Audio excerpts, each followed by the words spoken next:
Hi guys, Karthinian here, and welcome back to our Microsoft Flight Simulator 2020 Learn to Fly series.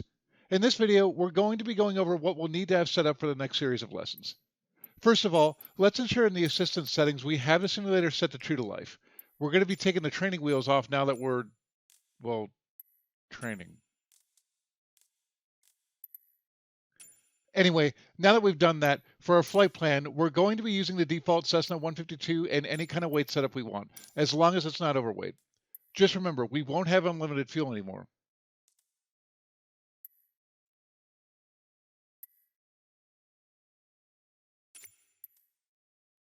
For the flight plan itself, we'll depart in the air from Imusi. Let's set the arrival to KLNN and add 2 Papa 7, which is an airport all the way in Wheeling, West Virginia as a waypoint. Honestly, you can fly wherever you want. I'm just trying to give us a nice big straight line for us to fly so we can have the AI take over when we need a break or want to focus our eyes on something specific. If you do pick a different route, some low-lying area will work great, but places like the Rocky Mountains probably won't be that great of a place to start off in, since the performance in the 152 won't be that great, and you'll have to worry about stuff like leaning the mixture, changing weather, and crashing in the mountains.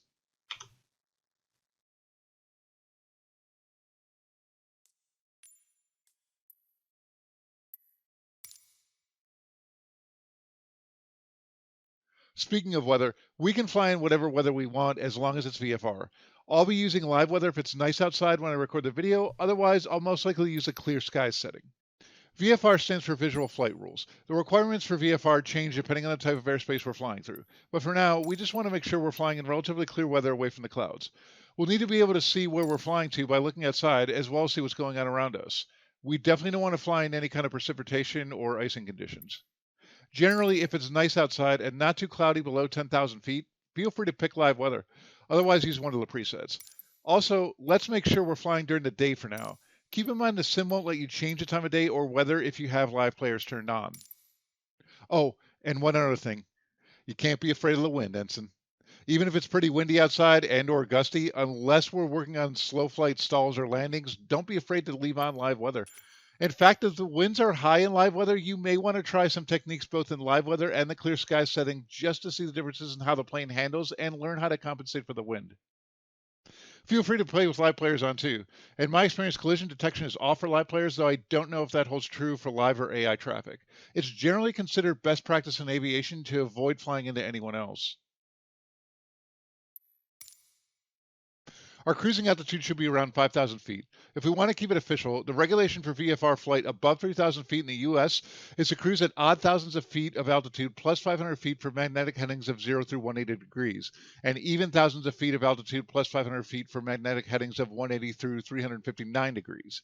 So if you picture a compass, headings on the right half of the compass mean we'll need to cruise at odd thousands plus 500 feet, and headings on the left half of the compass mean we'll need to cruise at even thousands plus 500 feet. We can use the acronym of ONE or NEO to remember. Odd altitude for northeast flight, or if we're using NEO, northeast means odd, or else use even thousands. So in my little flight plan here, you can see the longest leg of my flight here is at 178 degrees, which is on the northeast half of the compass. So I'll plug in 5,000 plus 500 feet in the flight planner.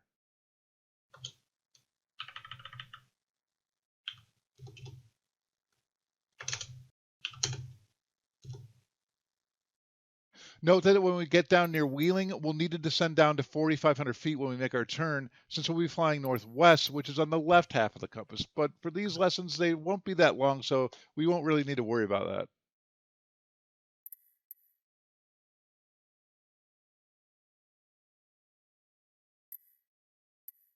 Okay, so that's all the stuff we'll need to know for the next few videos. I'll see you there. Ciao.